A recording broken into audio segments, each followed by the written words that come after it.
Bismillahirrahmanirrahim. Assalamualaikum warahmatullahi wabarakatuh. Bagaimana Sobat Pedicare kabarnya hari ini? Berjumpa lagi bersama saya ya. Kali ini kami akan membahas mengenai luka-luka kembali nih. Luka apa ya kira-kira? Jangan lupa ya untuk sebelum perawatan kita berdoa terlebih dahulu. Nah ini kita buka terlebih dahulu untuk balutannya. Kita buka satu persatu. Nah ini kita lihat ya, lukanya lumayan besar nih sepertinya. Karena apa? Ini balutannya kok besar sekali ya, gitu. Nah ini kita buka. Nah ini ada pampersnya ya. Jadi kegunaan pampers ini bisa sebagai untuk penyerap eksudatnya juga, tapi kan tidak langsung terkena dengan si lukanya. Nah ini kita buka perlahan-lahan. Ini beberapa lapis ya teman-teman, jadi memang eksudatnya cukup banyak, jadi kita menggunakan beberapa lapisan. Nah ini kita menggunakan secondary dressing. Nah mungkin teman-teman ada yang tahu ini apa, nah nanti akan kita jelaskan. Nah ini terlihat ya lukanya cukup besar lukanya ya. Ini merupakan selulitis plus vena ulcer. Nah sebelumnya kita menggunakan teknik 3M seperti biasa ya, mencuci, buang jaringan mati, dan memilih dressing. Nah ini kita menggunakan cairan antiseptik alami, yaitu daun sirih, rebusan daun sirih ya teman-teman. Nah ini kita gunakan sabun dan kita menggosoknya dengan teknik swabbing. Ya kita cuci secara perlahan hingga benar-benar bersih ya teman-teman. Nah ini yang putih-putih apa? Kok agak susah sepertinya ya. Nah yang putih-putih ini merupakan topikal. Nah topikal apa nih? Ayo teman-teman ada yang tahu nggak? Iya, benar sekali. Ini adalah metcofazin reguler.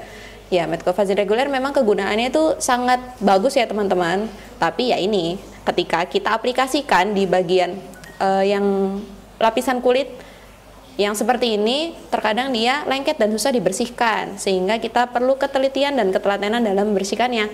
Nah, ini kita menggunakan M yang kedua teman-teman, yaitu membuang jaringan mati. Nah, ini kita harus telaten dan teliti juga nih. Nah, jangan lupa untuk menanyakan kepada pasiennya bagaimana, apakah ada yang terasa sakit atau tidak. Biasanya kalau terasa sakit, pasiennya akan bilang, tapi ada juga sebagian pasien yang tidak mau bilang nih kalau sakit ya. Nah, ini kita bersihkan secara perlahan dan harus telaten. Nah, seperti ini lukanya ya. Nah, ini kita selanjutnya menggunakan cairan antiseptik Octadine. Nah, ini yang bagus juga nih, bisa Octadine, bisa Technodine. Nah selanjutnya kita menggunakan ozon. Kenapa kita menggunakan ozon? Ini untuk mengurangi jumlah bakteri yang ada pada lukanya teman-teman. Nah seperti ini ya cara penggunaannya. Kita menggunakan ozon ini selama kurang lebih 15 menit. Nah kenapa 15 menit? Nah ini tergantung dari kondisi lukanya. Sebelumnya ketika awal-awal ini pasien menggunakan ozon ini 30 menit. Nah ini selanjutnya kita pemilihan dressing ya. Tadi terlihat ya, ada gambar orange-orange apa tuh? Nah, ini adalah melolin. Nah, melolin ini nanti kita aplikasikan dengan si topikalnya. Nah, kemudian nanti kita tempelkan ke bagian lukanya. Nah, seperti ini ya teman-teman cara pengaplikasiannya. Nah, kita fokuskan kepada luka-luka yang memang benar-benar masih membutuhkan si melolin ini. Ketika jaringan granulasi seperti ini ya. Dan ini juga masih ada selaf-selafnya, tapi tidak apa-apa, nanti bisa dilisiskan dengan menggunakan topikal yang ada. Nah, seperti ini ya teman-teman. Harus teliti, harus telaten. Nah, ini kita menggunakan metcofazin reguler juga teman-teman. Nah, ini diaplikasikan pada bagian yang luka-luka yang sudah epitel, seperti itu.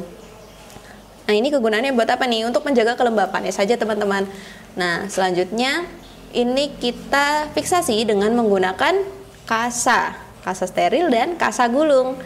Gunanya untuk apa? Agar tidak mudah lepas. Nah, ini kita juga menggunakan pampers ya. Pampers ini digunakan untuk menampung eksudatnya. Karena jumlah eksudatnya ini cukup banyak. Nah, kenapa kita menggunakan pampers juga? Karena ini bernilai ekonomis. Nah, kan jadi tidak terlalu memberatkan. Gitu teman-teman. Nah, ini kita fiksasi kembali dengan menggunakan Hipavik. Nah, tahulah ya teman-teman Hipavik itu apa? Iya, plester gitu. Nah, ini selanjutnya kita balut dengan menggunakan Tenso-Krep. Nah, ini sebagai fiksasi juga. Nah, kalau untuk vena-vena ini kan memang membutuhkan apa ya namanya, fiksasi yang cukup ya. Nanti teman-teman bisa juga mengikuti webinar venal ulcer yang akan diadakan oleh Pediscare tanggal 13 hingga 14 Agustus 2022. Nah, mungkin ini saja yang bisa saya sampaikan. Semoga channel ini akan terus memberikan informasi-informasi kesehatan lainnya. Jangan lupa untuk like, komen, dan subscribe channel YouTube Pediscare Malang untuk update terus informasi lainnya. Terima kasih. Wassalamualaikum warahmatullahi wabarakatuh.